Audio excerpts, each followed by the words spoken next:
Welcome to the Arroyo of Enchantment. As you can see, we have two roads leading to a one-lane bridge, so we must regulate traffic coming from both sides so only one car can pass at a time.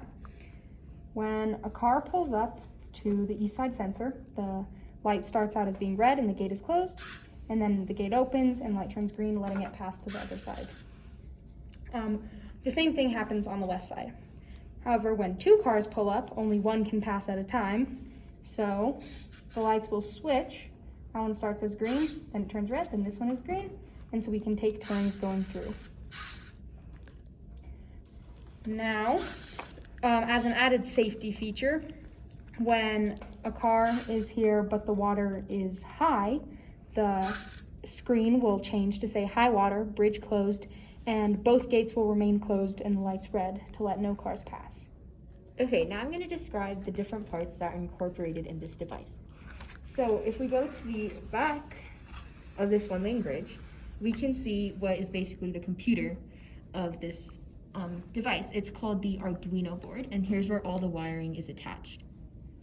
Now these several wires, they connect to LEDs, which are light-emitting diodes, and these are basically what turn red, yellow, and green when traffic is here.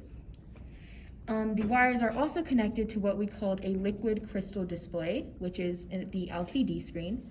And the LCD screen basically reads when water levels are high or low based on this tilt sensor. So if the tilt sensor is high, it's going to say water levels are high, but if they're low, it's going to say they're low.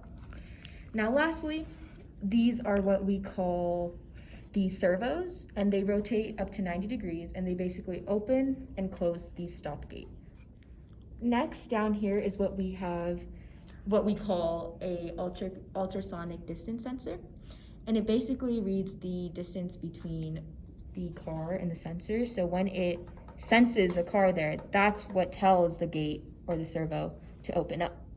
So this is the code that goes with the circuits and the parts that you have already seen. This code connects to the Arduino and it operates it.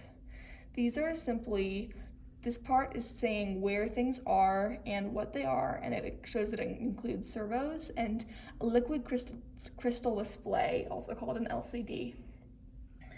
Then these variables are what really makes the code run.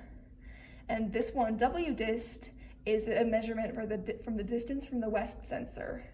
And then the W light is the west safety checker, which means that it comes on every time that the light is on, and it turns off when the light is off, and it can be used to confirm that there are no two green lights on at the same time.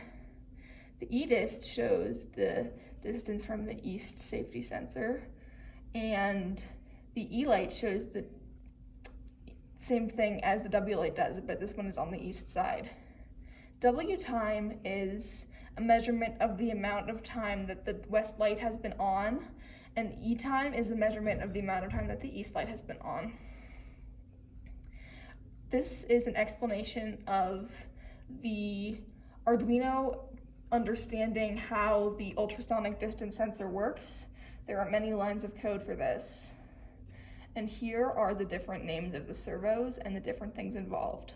So that was just the introductory part of the code. Now here in the void setup section, it's going to show how the code is going to be like upon it being set up. These pin modes are talking about the LEDs because they are simply just an on-off switch. There's nothing else to think about with them.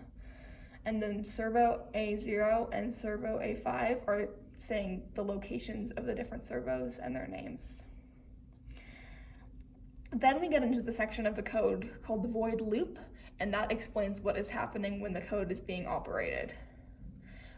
Over here is the code giving the LCD display directions. So if there is no flood, it will display the words "Welcome to the bridge," and that is explained here. But if the tilt sensor does detect a flood, then as stated here, the LCD will display "High water, bridge closed." Over here are indications of how the EDIST and WDIST are read from the sensors. And then here is when things get a little bit complicated. This is when the code is actually being ran. And this shows This line of code shows the 3 different ways to make the west light go red. It will go red if nobody is there, or if the east light has had the green light for too long, or if there is a flood, in which case both lights will go red. And this light can only go red if W light equals 1, in which case it will show that the yellow light will come on, and then it will wait a little while, and then the red light will come on, and then the servo will rotate 90 degrees and the gate will close.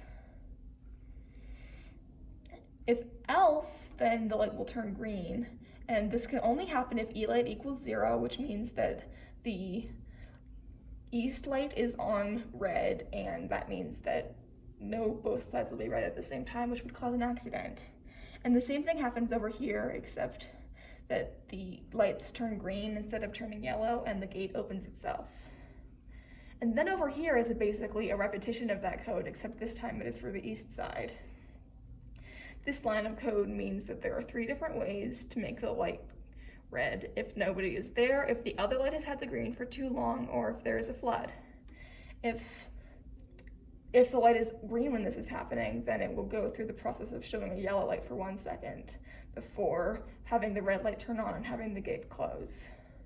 But if the W light is 0, meaning that the west light is red, then the green light can turn on if there has been much time with the west light, or if there are cars there and no flood, in which case the green light will turn on and the gate will open, which is being said right here and right here.